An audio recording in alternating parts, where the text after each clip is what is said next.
भारत माता की, भारत माता की, छत्रपती शिवाजी महाराज की, धर्मवीर छत्रपती संभाजी महाराज की, भारतरत्न डॉक्टर बाबासाहेब आंबेडकरांचा, हिंदवी स्वराज्याचे सरसंस्थापक छत्रपती शिवरायांच्या चरणी मानाचा मुजरा करतो। भारतीय राज्यघटनेचे शिल्पकार भारतरत्न डॉक्टर बाबासाहेब आंबेडकर यांना मानवंदना अर्पित करतो आणि ज्यांच्या भूमीवर आपण सगळे आलो आहोत ते स्वामी समर्थ, जे नेहमी आपल्या पाठीशी उभे असतात, त्यांनाही नमन करतो, त्यांचा आशीर्वाद घेतो आणि आजच्या या अतिशय भव्य अशा सभेमध्ये मंचावर उपस्थित आपल्या जिल्ह्याचे पालकमंत्री आणि राज्याचे ग्रामविकास मंत्री जयकुमार भाऊ गोरेजी, आपले लोकप्रिय आणि ज्यांचा उल्लेख कार्यसम्राट आमदार म्हणून करता येईल असे सचिन कल्याण शेट्टी,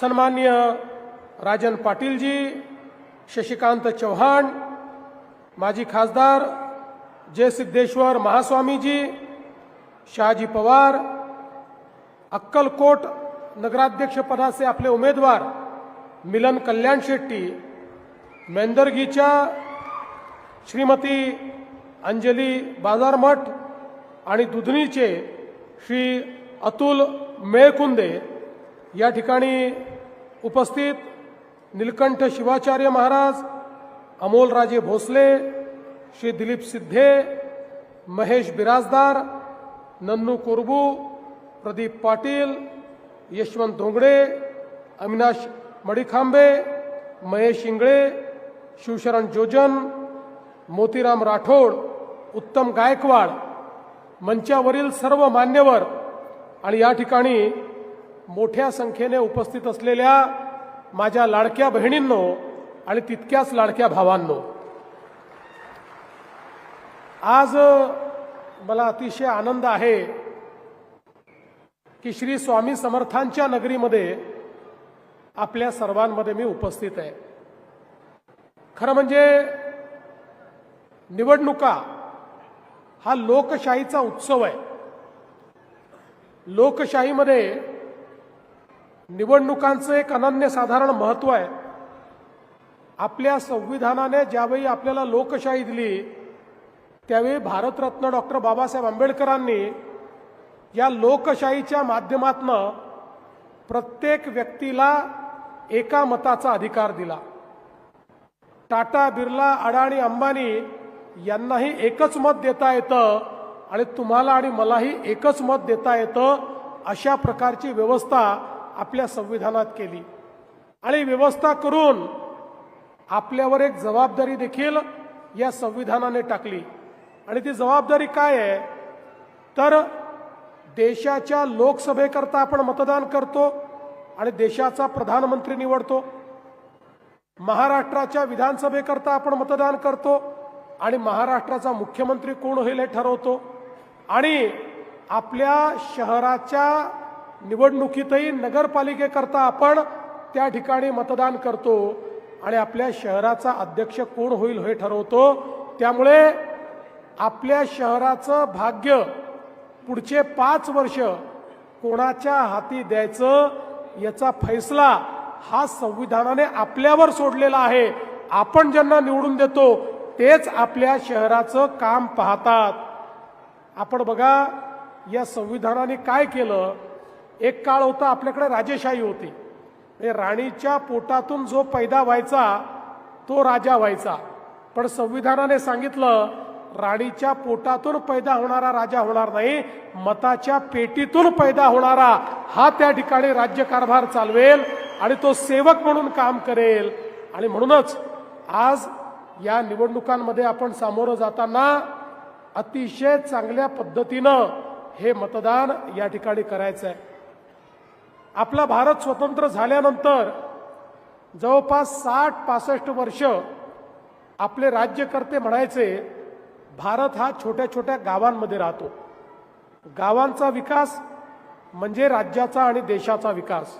ते खरंही होतं, पण त्याचवेळी या 60-65 वर्षामध्ये राज्यकर्त्यांना या गोष्टीचा विसर पडला की भारताच्या शहरांमध्ये लोक राहतात आणि 60-65 वर्षामध्ये ही शहरं वाढत गेली. अन्न वस्त्र निवारा, शिक्षण, आरोग्य, रोजगार याच्या संधीकरता गावातनं लोक शहराकडे येऊ लागली. शहरामध्ये लोक आल्यानंतर राहण्याची व्यवस्था नव्हती, मग अतिक्रमणं झाली, झोपडपट्ट्या तयार झाल्या, ज्याला जिथे जागा मिळेल तो तिथे राहू लागला. हळूहळू लोकसंख्या वाढल्यामुळे पिण्याच्या पाण्याचा प्रश्न निर्माण झाला. त्या ठिकाणी नाल्या निघाल्या, त्या नाल्यातनं मैला व्हायला लागला. त्याच्यामुळे रोगराई, डास, मच्छर, वास अशा अनेक गोष्टींचा सामना करावा लागला. तेच घाण पाणी आपल्या विहिरींमध्ये जायला लागलं, आपल्या नाल्यांमध्ये जायला लागलं, आपल्या तलावांमध्ये जायला लागलं, आपल्या नद्यांमध्ये जायला लागलं. आपले जलस्रोत प्रदूषित झाले, ठिकठिकाणी कचऱ्याचे ढीग जमा झाले.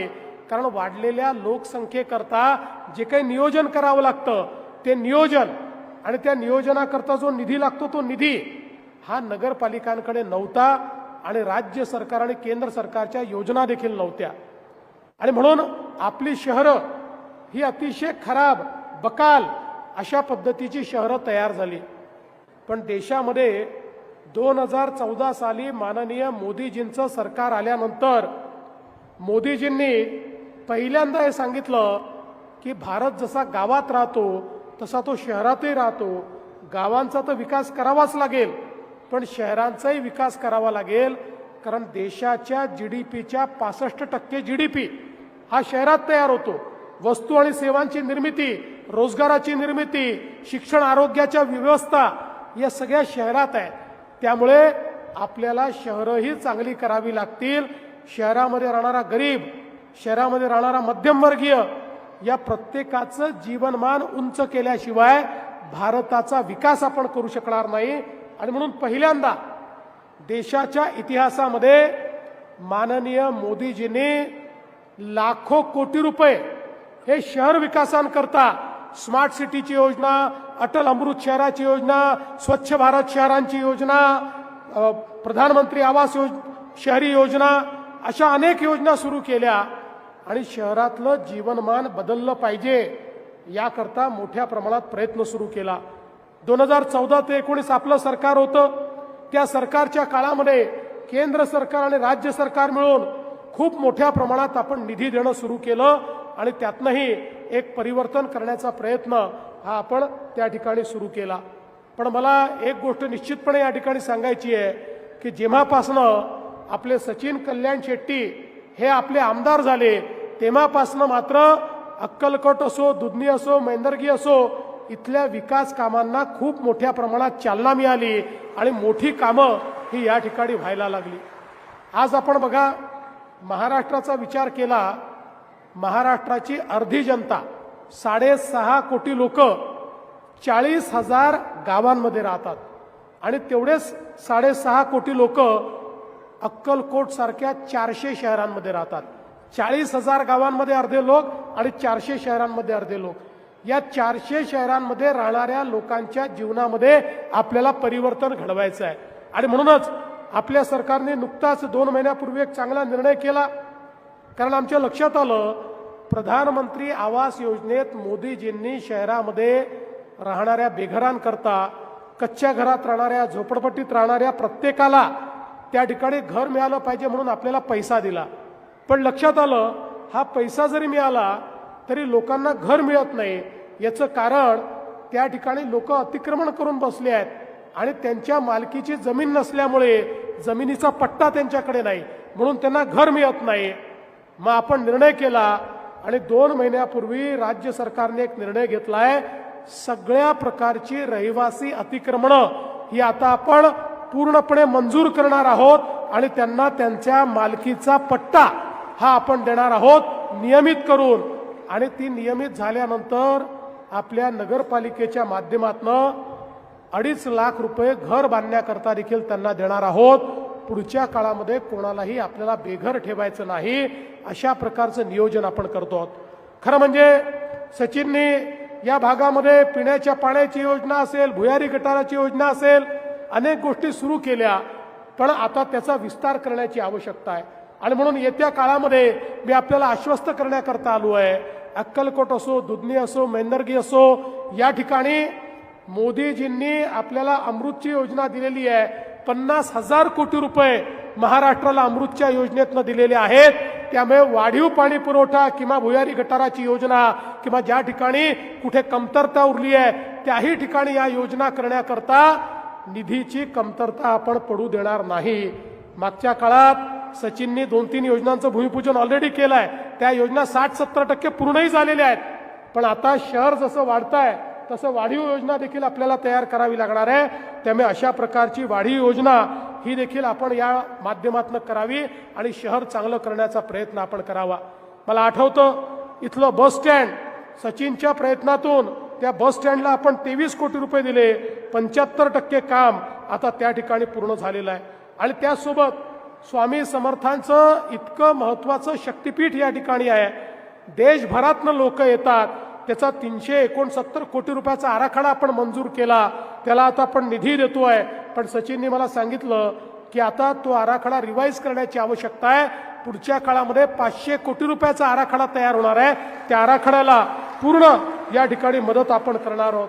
मागे मल्लिकार्जुन मंदिराचं देखील आपण भूमिपूजन केलं. 75% काम तिथलं देखील पूर्ण झालेलं आहे. अमृतमधनं 75 कोटी रुपये पाणी पुरवठा योजनेला आपण दिले आहेत. पुढच्या 3 महिन्यामध्ये त्याचंही काम या ठिकाणी पूर्ण होणार आहे. 114 कोटी रुपयाची रस्त्यांची कामं या ठिकाणी चाललेली आहेत. ड्रेनेजची 168 कोटी रुपयाची कामं या ठिकाणी चालली आहेत. उपजिल्हा रुग्णालयाचा प्रस्ताव आमच्याकडे आलेला आहे. तेही काम आपण पूर्ण करणार आहोत. तालुका न्यायालयाकरता 60 कोटी रुपये आपण दिले आहेत. उत्तर दक्षिण पोलीस स्टेशनला आपण त्या ठिकाणी पैसे दिलेले आहेत. राजेसाहेब निर्मित तलावाच्या संवर्धनाकरता त्या ठिकाणी आपण निधी उपलब्ध करून दिलाय. आणि त्यासोबत वेगवेगळे जे आपले मार्ग आहेत त्या मार्गांच्या सुधारणेकरता जवळपास 286 कोटी रुपये हे आपण दिलेले आहेत. देगाव एक्सप्रेस कॅनलला 350 कोटी रुपये आपण दिलेले आहेत. मोठ्या प्रमाणात जे आपण मागितलं त्या सगळ्या गोष्टी या ठिकाणी देण्याचं काम आपण केलं आहे. पण तरी देखील मी आज आपल्याला हेच आश्वस्त करण्याकरता आलो आहे की या निवडणुकीमध्ये या 3ही शहरांमध्ये तुम्ही भारतीय जनता पक्षाची सत्ता आणल्यानंतर या 3ही शहरांना मी काही कमी पडू देणार नाही. इतक्या मोठ्या प्रमाणात आपण निधी देऊ.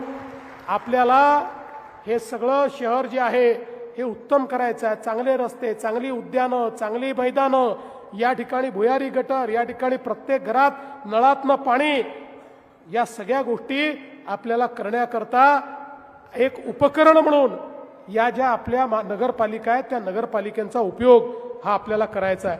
खरं म्हणजे आपल्याला माहिती आहे की येत्या काळामध्ये अनेक गोष्टी आपण करणार आहोत.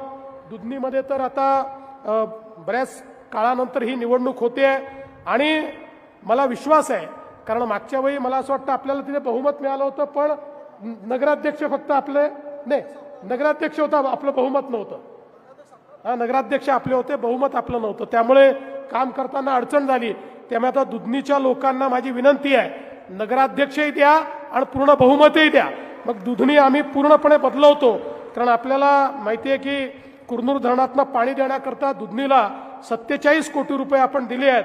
अंतिम टप्प्यात काम आहे. 3 महिन्यात ते काम देखील पूर्ण होईल. उडान पुलाकरता देखील केंद्र सरकारच्या माध्यमातून 100 कोटी दिले आहेत.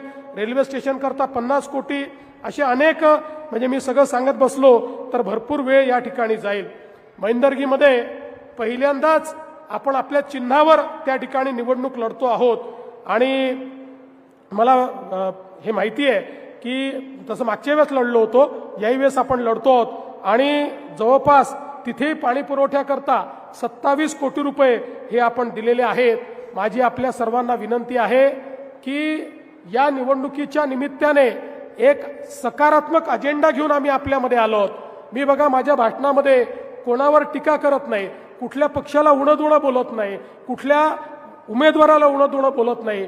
कारण अशा प्रकारे उणंदुणं बोलण्याची वेळ त्यांच्यावर असते ज्यांच्याकडे काही कार्यक्रम नसतो. माझ्याकडे विकासाचा कार्यक्रम आहे. भारतीय जनता पार्टीकडे एक विकासाची ब्ल्यूप्रिंट आहे. शहरं कशी बदलली पाहिजेत या संदर्भात आपल्याकडे एक विचार आहे आणि ती शहरं बदलायची असतील तर जसं मी सांगितलं, लाखो कोटी रुपये मोदीजींच्या माध्यमातनं आणि भाजपच्या सरकारच्या माध्यमातनं आपल्यापर्यंत येणार. पण त्या ठिकाणी जर नगरपालिकेमध्ये भाजपचा अध्यक्ष नसेल तर त्या ठिकाणी त्या पैशाचं काय होईल हे आपण सांगू शकत नाही. कदाचित त्या ठिकाणी हे पैसे मुरले जातील आणि तुमची विकास कामं तुमच्यापर्यंत पोहोचणार नाही. पण भाजपचे अध्यक्ष असले तर ते चांगलंच काम करतील, पण एखाद वेळेस चूक केली तर त्यांचा कान धरायचा अधिकार आम्हाला असेल आणि त्यांचे कान धरून त्यांच्याकडनं योग्य काम हे मी असेल, पालकमंत्री असतील, आमदार असतील, आम्ही मिळून करून घेऊ. आणि म्हणूनच आपल्याला माझी विनंती आहे, येत्या निवडणुकीमध्ये आपण कमळाचं बटन दाबून अध्यक्ष आणि संपूर्ण नगरसेवक हे निवडून आणा.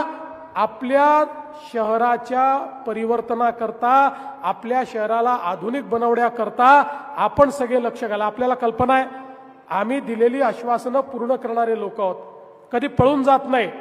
ज्यावेळी आपल्या आशीर्वादाने मागच्या 23 नोव्हेंबरला 232 जागा आपल्या आल्या आणि एक अभूतपूर्व अशा प्रकारचं मॅन्डेट मिळालं, त्यानंतर लोक म्हणायला लागले आता या बीजेपी वाल्यांच्या इतक्या सीटा आल्या की आता हे लाडकी बहीण योजना बंद करणार.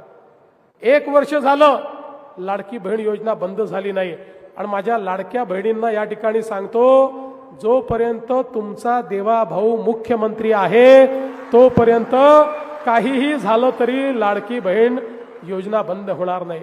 पण त्याच वेळी मी मिलन कल्याण शेट्टी, अंजली ताई आणि अतुल भाऊ तुमच्यावर एक जबाबदारी या ठिकाणी टाकतोय की आता आमच्या लाडक्या बहिणींना केवळ लाडकी बहीण ठेवायचं नाहीये, आमच्या लाडक्या बहिणींना लखपती दीदी आता आपल्याला बनवायचं आहे.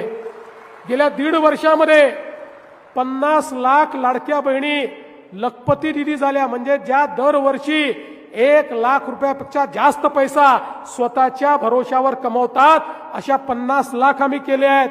पुढच्या वर्षीपर्यंत 1 कोटी लाडक्या बहिणींना आम्ही लखपती दीदी बनवणार आहोत.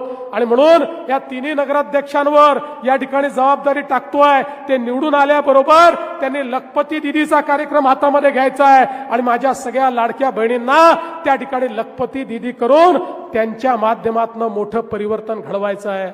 बंधू भगिनींनो, या सोलापूर जिल्ह्यामध्ये शेतकऱ्यावर मोठं संकट आलं, आम्ही मागे राहिलो नाही. आमच्या पालकमंत्र्यांच्या नेतृत्वात मोठं काम त्या ठिकाणी केलं. शेतकऱ्यांना अभूतपूर्व अशा प्रकारची मदत केली. ज्या ज्या ठिकाणी आवश्यकता आहे त्या त्या ठिकाणी तुमच्या पाठीशी उभे राहणारे आम्ही लोक आहोत. आणि म्हणूनच तुमचा आशीर्वाद हा सातत्याने आमच्या पाठीशी असला पाहिजे. मी शेवटी जाता जाता तुम्हाला एवढीच विनंती करतो, 2 तारखेला कमळाची चिंता तुम्ही करा, त्यानंतर 5 वर्ष तुमची चिंता आम्ही करू, हा विश्वास तुम्हाला देतो आणि माझं बोलणं संपवतो. धन्यवाद. जय हिंद, जय महाराष्ट्र.